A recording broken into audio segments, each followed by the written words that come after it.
Amigos da TV Cidade, voltamos. Inicialmente eu quero lembrar a todos que neste próximo sábado, agora já, temos a feijoada do Rotary Club Nova Vicenza, no modelo drive-thru, pegando a 13 de maio aqui no centro, mão única até o salão, onde vão encontrar um gazebo e os rotarianos estarão lá para recebê-los e entregar a quantidade de produtos cozidos, uma feijoada muito boa. O ano passado já foi excelente e eu mesmo cozinheiro. Então vamos repetir a dose com algumas vantagens. Até sábado e espero que compareçam lá. Quem não conseguir ingresso vai ter na hora a possibilidade de comprar também. Estamos hoje aqui no estúdio da TV Cidade com um nobre vereador, professor de escola pública, onde temos muitas dificuldades ainda. O rapaz que mexe com a juventude, com crianças, e o tema que nós vamos abordar hoje, eu acho que é de interesse de todas as idades, porque a sociedade é que vai ter resultados positivos ou não, dependendo do que a gente faz como política de saúde pública. Obrigado por ter vindo, Juliano, e vamos falar do teu projeto, encaminhamento de sugestão de projeto sobre gravidez na adolescência. Bom, Senair, obrigado pelo convite, é um prazer estar aqui contigo novamente aqui na TV Cidade. E eu lembro lá, me falha a memória agora a data, mas tu havia, vamos dizer assim, me instigado, que tu esperavas de mim um projeto, algo que viesse a trabalhar com essa temática, que é uma preocupação sua e é uma preocupação de uma boa parte da sociedade, mas muitas vezes passa despercebido e não se percebe. O vereador, nesses 4 meses e pouquinho findados, agora 4 meses e meio, vamos usar essa conotação, mais maduro, mais experiente no processo, a gente consegue ver que às vezes o poder legislativo ele é muito limitado.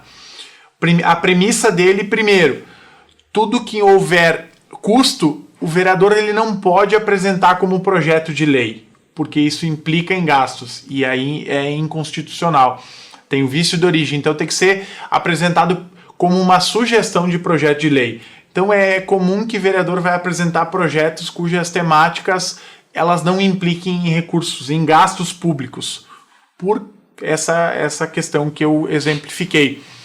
E tu me instigou num assunto e eu estive visitando o Conselho Tutelar aqui da cidade, conversando com 5 conselheiros, vendo como é que funciona a rotina deles, ouvindo, e teriam N casos que precisam sim políticas públicas municipais, que elas são N assuntos, porque os conselheiros eles trabalham muito e a quantidade de atendimentos é gigantesco mesmo.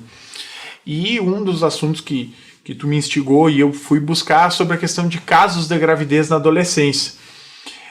Eu peguei os dados de janeiro de 2020 a abril de 2021, nós temos 49 adolescentes grávidas. Então foi pouco, porque anteriormente, por uma certa comparação, nós estávamos em pandemia. Fique em casa. Então seria interessante até a gente buscar esse dado para passar para os nossos telespectadores o que aconteceu em 2019. Então, eu acredito que 2019 tenha sido até mais do que 2020, porque não teve balada, assim, de uma forma geral não teve essa possibilidade maior de acontecer isso, que a gente sabe como estão se comportando os nossos jovens. Então a minha colocação para você é: o que fazer para evitar isso? Realmente, Senair, acho que é importante, eu também vou fazer essa pesquisa, buscar esses dados junto ao Conselho Tutelar, porque se a gente pegar 2020 foi um ano atípico, continua sendo atípico por conta da pandemia, e tecnicamente seguiu aquela lógica de manter o distanciamento social, de manter o próprio, não tendo aulas, enfim, não tendo o próprio contato social. Mas, mesmo assim, é um número gritante. Eu avalio que é muito pesado isso, porque...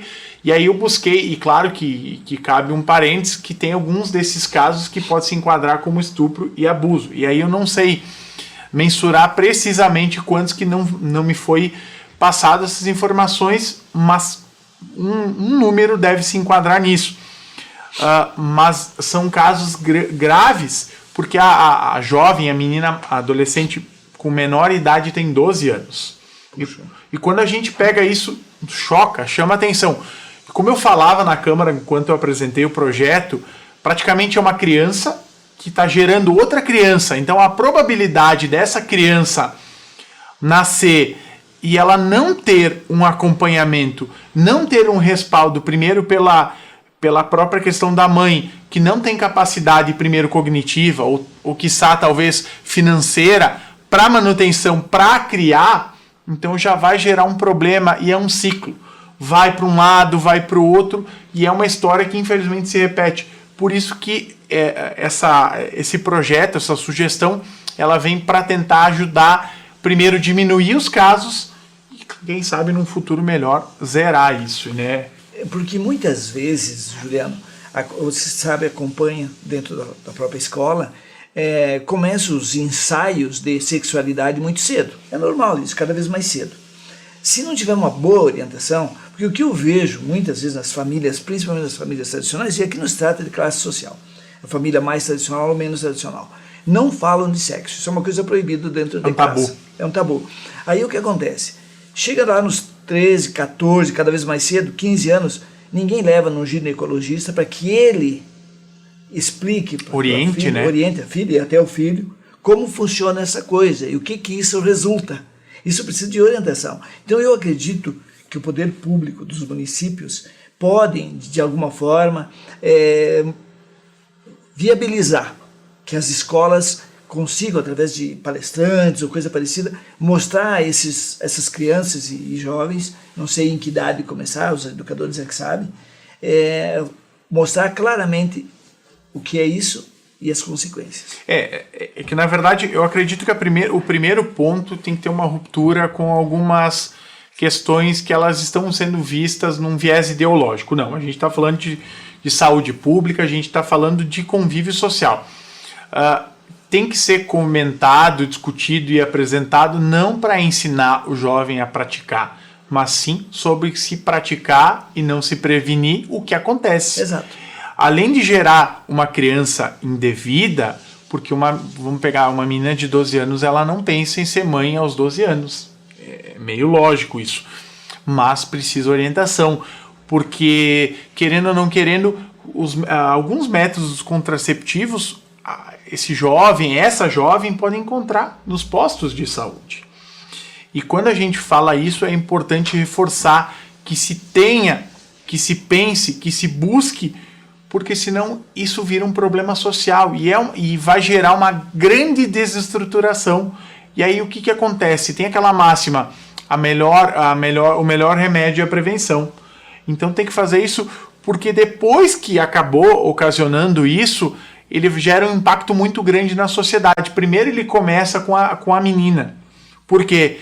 Porque vamos pensar, ela tem um futuro brilhante ali para seguir com os estudos e eles vão ser prejudicados. Não vai ser a mesma coisa, porque ela vai ter que se licenciar, todo o cuidado do seu corpo, cuidado com a saúde da criança que está vindo. Depois que a criança nascer, ela vai ter que cuidar do processo de amamentação, cuidados, etc, etc. E aí então já ali ela já vai dar uma pausa nos estudos. Consequentemente, após isso, vai atrapalhar até o ingresso dela no mercado de trabalho, porque não é bem simples assim. E agora, tem uma idade produtiva, onde que eu vou colocar essa criança? Porque existe uma carência a nível nacional de faltas de vagas de creches, porque é um valor significativo, substancial que a família tem que pagar para quem não consegue. Então o que acontece? Existe uma vaga, existe uma fila. Claro, ao longo dos anos o poder público vem tentando fazer isso, mas a disponibilidade de vagas muitas vezes ela não é compatível com a demanda. E toda vez que tu cria uma vaga a mais de creche, é um custo. Então o que acontece? Por isso que precisamos conscientizar, precisamos trabalhar a prevenção. A prevenção é a melhor solução. Eu vejo que a gente tem que falar isso, acho que todo mundo tem que comentar sobre isso. Acho que isso é uma discussão que tem que ir para o seio das famílias, para que todos escutem essa discussão. A gente não está dando regras. Mas eu penso que, paralelo a gravidez precoce, existem as doenças transmissíveis também, que pode acabar com uma vida em função do que você falou, falta dos preservativos e tal. Isso tem que ser bem colocado para a criança, porque hoje uma criança com 7, 8, 9, 10 anos já entende muito se a gente falar didaticamente. E o senhor sabe muito bem o que é didaticamente falando. Então, assim, em que idade aproximada hoje se começaria a falar objetivamente sobre essas coisas? Eu penso, claro, né? Eu acredito que até na disciplina de biologia, quando se estuda o corpo humano, se fala, né, dos aparelhos reprodutivos. Eu acredito que a faixa etária se começa a partir dos 13, 14, porque é ali que geralmente, como tu mesmo mencionaste, está começando o aumento das relações, a sexualização, ela, como é que eu posso usar o termo? Ela está precoce, cada vez mais precoce, por uma série de fatores culturais, etc, etc. Mas eu acredito que é importante sim, quando eu falo isso e tu fala, é prevenção. A gente tem que prevenir para depois não gerar problemas, porque acaba casos que essas crianças que vão nascer, elas vão acabar também indo lá para a fila de adoção. Porque pensa só, o que vai ser feito com uma criança? Nem todas essas crianças, essas adolescentes que engravidaram, elas têm uma família estruturada que vai conseguir abraçar, vai conseguir ajudar a criar, educar. E muitas vezes vai ser feito o quê? Coloca para adoção. Então é um assunto bem delicado, mas é um assunto importante e precisa de discussão. E de novo eu volto, não se trata de ensinar o ato, mas sim prevenir o ato. Prevenir. Mas hoje, muitos têm acesso à internet, mas ao mesmo tempo que têm acesso a muitas informações, muitas vezes elas são distorcidas.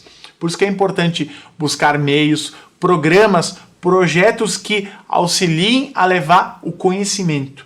O conhecimento, ele nos livra de muitos problemas e ele nos ajuda a frear, a segurar, pensar e, acima de tudo, planejar. Porque um dos grandes problemas da pobreza e da desigualdade social do país é que a maior parte, que se tu for ver da linha da pobreza, é aqueles que, infelizmente, não tiveram uma estrutura familiar.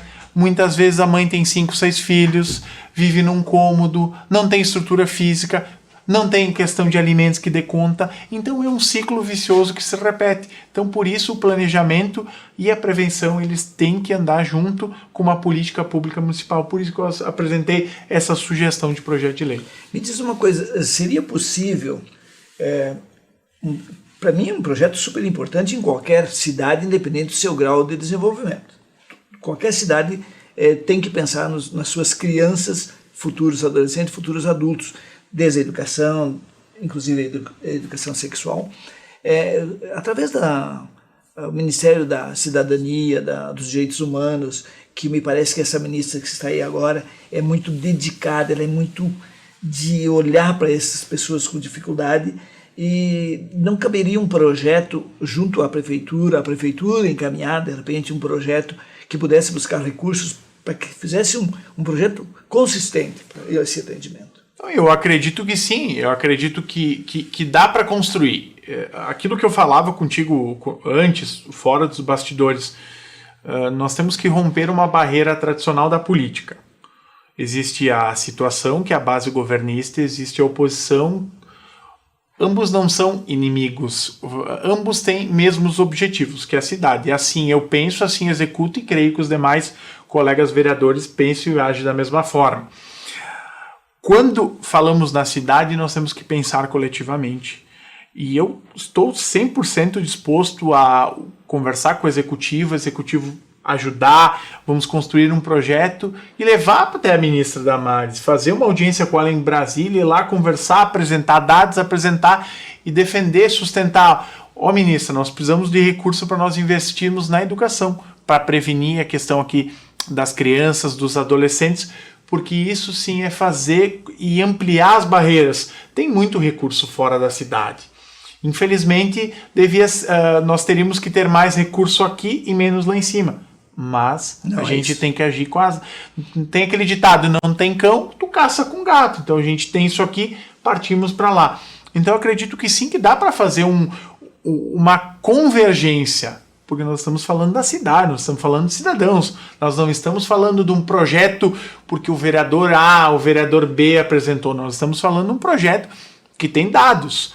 Então é importante a gente buscar angariar quanto mais pessoas se somar, quem ganha é a cidade.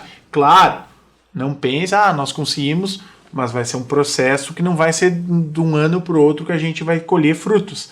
Ele é um processo que ele vai demorar um pouquinho, mas vai estar sendo posto em prática. Eu diria que no máximo em 5 anos já começaria a se perceber os resultados que impactam para sempre. Porque uma pessoa bem preparada na escola, onde tem outros valores além disso, que devem ser desenvolvidos, e dou um exemplo do ProERD, bom programa. Excelente, deu os resultados. Imagina se não tivesse, com tudo que o ProERD conseguiu, ainda temos a dificuldade que nós temos com a drogadição aqui em Farroupilha, imagina se não tivesse acontecido isso. Então é a mesma coisa, em consequência disso, que a gente busca a melhoria de todos aqui na cidade. Ou melhor, evitar que mais problemas na área social aconteçam, porque os cofres públicos são para todos. Mas tem alguns nossos irmãos, principalmente nas periferias, que precisam muito mais de recurso público. Então, se o problema está sendo resolvido por antecedência, mais tarde a prefeitura vai com isso. A administração pública futura vai ter menos problemas, a polícia vai ter menos problemas. É um ciclo. É um ciclo. Porque tem também exemplos de pessoas que nascem, a mãe não tem condições, o pai não sabe nem para onde foi, e uma tia e a avó cuidando. Essa criança não vai ter as mesmas oportunidades que os outros de uma família tradicional, uma família bem estruturada, oferece. Então, assim, se isso é possível, encaminhamento desse projeto, e através de emendas parlamentares viria alguma coisa, ou você não pensou nisso? Emendas parlamentares é um tanto quanto um pouco mais complexo, vamos dizer. Elas têm uma finalidade um pouco diferente. Geralmente elas são, por exemplo, para a saúde tu consegue ou construir uma unidade básica, ou ampliar talvez um hospital público, ou destinar até para a manutenção. A educação, geralmente o que se faz também é ampliação de escolas, ginásios, e fora os outros tantos. Então eu acredito que dentro das emendas ela é um pouco inviável, pela minha pouca experiência pelo convívio. Por isso que algum programa talvez que esteja lá no Ministério, que esteja disposto de portas abertas para buscar. Hoje se tem algo diretamente ligado a isso, não. Mas, claro, a gente tem que ter primeiro, porque eu cadastrei em 2017 um projeto chamado Estação Juventude, que era um projeto que previa a construção, implantação de um centro de juventude, um centro especializado para trabalhar com jovem, onde que até atendimento psicológico, vocacional, um espaço para entrevistas de empregos, oficinas de currículos, cursos preparatórios profissionalizantes para o Enem, enfim, uma amplitude. E o município foi classificado. Ele barrou na última etapa que precisava a secretaria mandar um documento para mim, alterar alguns dados e aí depois bater o carimbo e opa, vinha o recurso. Infelizmente eles não mandaram as correções para fazer do projeto e morreu. E o que acontece? Para participar de alguns projetos tu tem que ter algumas coisas. Por exemplo, eu acredito que tem que ter uma lei instituída, talvez algum conselho de política pública que trate da temática e tem o seu escopo de trabalho. Então, tem que fomentar primeiro, nós temos que preparar a casa para depois buscar o recurso, porque senão muitas vezes se deixa. E eu lembro que aquele projeto em 2017, o requisito obrigatório primeiro para participar do projeto tinha que ter implantação do Conselho de Juventude na cidade.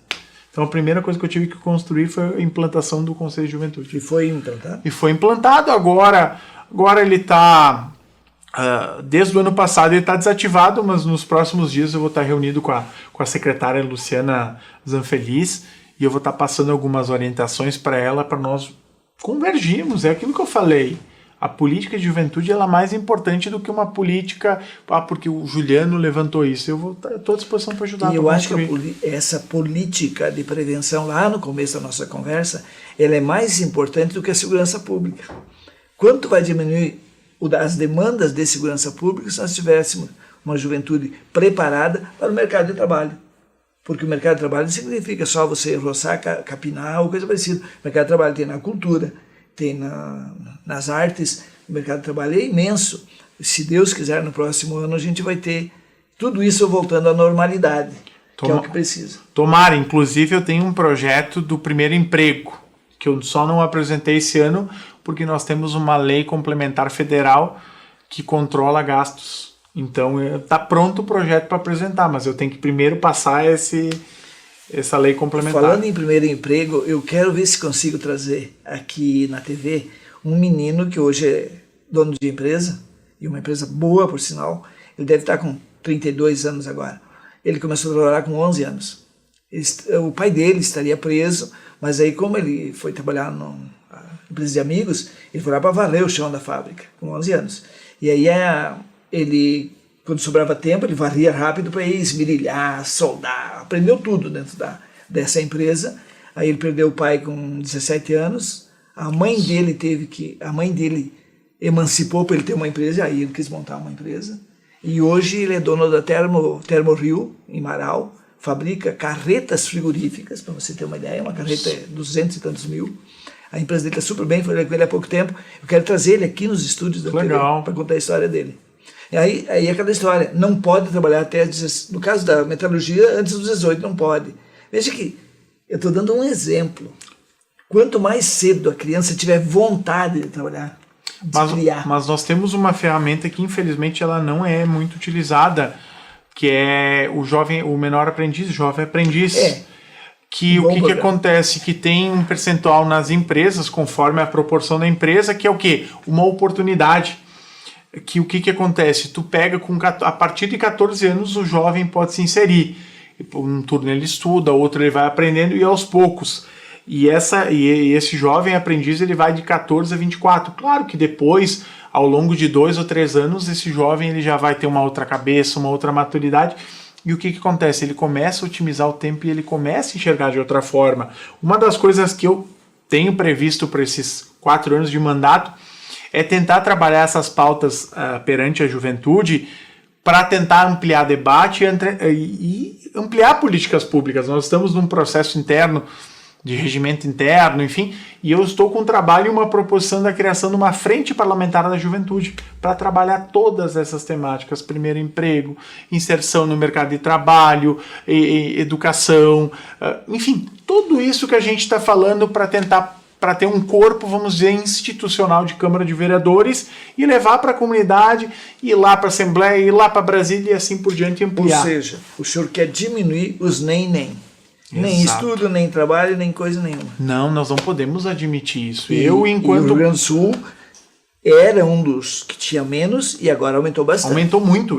E se for pegar os dados, o ano que vem, agora está meio confuso, ainda nós não estamos vendo a luz no final do túnel, porque ainda não sabemos quando vamos conseguir nos livrar da pandemia. E também agora está previsto agora a realização do censo, que foi toda uma briga, enfim. Próximo ano. Depois disso nós vamos ver e vai ver que os dados são mais agravantes, são piores. Por isso que é importante tudo isso que eu tenho tentado trabalhar. Porque nós conseguimos e não dá para admitir uma geração jovem que tem muitas informações e que na maior parte das vezes ela não consegue gerir essas informações. E é uma geração também que ela não consegue gerir as frustrações. Se for pegar casos, claro que eu fiz vários estudos, nós temos uma geração jovem com muitos problemas de saúde mental, principalmente depressão. É gritante, suicídio, tentativa, também. Então nós temos altos índices, eu não sei mensurar aqui porque não tem dados, e por isso que nós precisamos de dados para trabalhar, para ampliar. E não dá para admitir uma geração que tem tudo para crescer, que tem tudo para produzir muito, mas produzir em diversos aspectos, não produzir só no sentido laboral, conhecimento intelectual, desenvolver a sociedade. Então, por isso, é uma das frentes de trabalho minha e eu quero implantar muito e essa frente parlamentar da juventude que nós vamos conseguir ampliar debate, ver possibilidades de buscar recursos, de buscar programas. Por isso que nós precisamos. A minha proposta enquanto vereador é ser atuante, é buscar. Porque eu acredito que só assim a gente vai conseguir engajar e movimentar e ter um fruto ali na frente. Porque eu vejo o teu desempenho como vereador, atuante, batalhador e tal. Porque leis nós já temos bastante.